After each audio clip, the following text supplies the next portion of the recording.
দ্বাদশ সংসদ নির্বাচন বর্জন করা বিএনপির আগামী দিনের রাজনৈতিক কৌশল বুঝতে চায় ব্রিটেন। এ লক্ষ্যে দলটির নেতাদের সঙ্গে বৈঠক করেছেন ঢাকায় নিযুক্ত British high commissioner Sarah Catherine Cook. বৃহস্পতিবার 18 এপ্রিল দুপুর 12:15টায় বারিধারার ব্রিটিশ হাইকমিশন কার্যালয়ে বৈঠক অনুষ্ঠিত হয়, যা চলে দুপুর 1টা পর্যন্ত। বৈঠকে বিএনপির মহাসচিব মির্জা ফখরুল ইসলাম আলমগীর, স্থায়ী কমিটির সদস্য আমির খসরু মাহমুদ চৌধুরী ও সাংগঠনিক সম্পাদক শামা ওবায়েদ অংশ নেন। অন্যদিকে ব্রিটিশ হাইকমিশনারের সঙ্গে হাইকমিশনের পলিটিক্যাল সেকশনের কর্মকর্তারাও ছিলেন।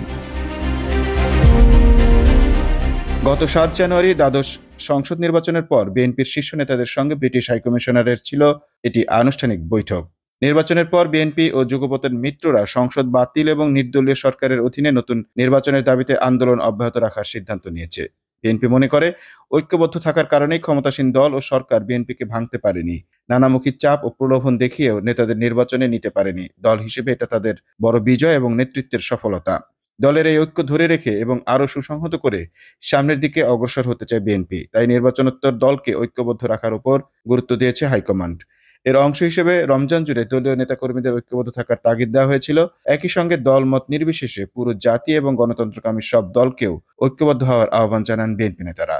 তাদের প্রত্যাশা, এই ঐক্যের মধ্য দিয়েই আগামীর আন্দোলনে তাদের বিজয় অর্জিত হবে। জানা গেছে, ঈদ উল ফিতরের পর এবার শিগগিরই যুগপথের শরিকেরা একসঙ্গে বসে আলোচনা করে নতুন আন্দোলন কর্মসূচি চূড়ান্ত করবে। এরপর নতুন নির্বাচনের দাবিতে রাজপথে সক্রিয় হবে দলটি। বৈঠকের পর ব্রিটিশ হাইকমিশন বাংলাদেশের এক্স হ্যান্ডেলে একটি পোস্ট করা হয়। সেখানে মির্জা ফখরুল, আমির খসরু ও শামা ওবায়দের সঙ্গে সারাহ কুকের একটি হাস্যোজ্জ্বল ছবি দেখা যায়। ওই পোস্টের ক্যাপশনে লেখা হয়, বিএনপির রাজনৈতিক কৌশল জানতে ও বুঝতে দলটির নেতাদের সঙ্গে বৈঠক করেছেন সারাহ কুক। শামা ওবায়েদ বৈঠকের বিষয়টি নিশ্চিত করে কালবেলাকে বলেন, ব্রিটিশ হাইকমিশনার আমাদের চায়ের আমন্ত্রণ জানিয়েছিলেন।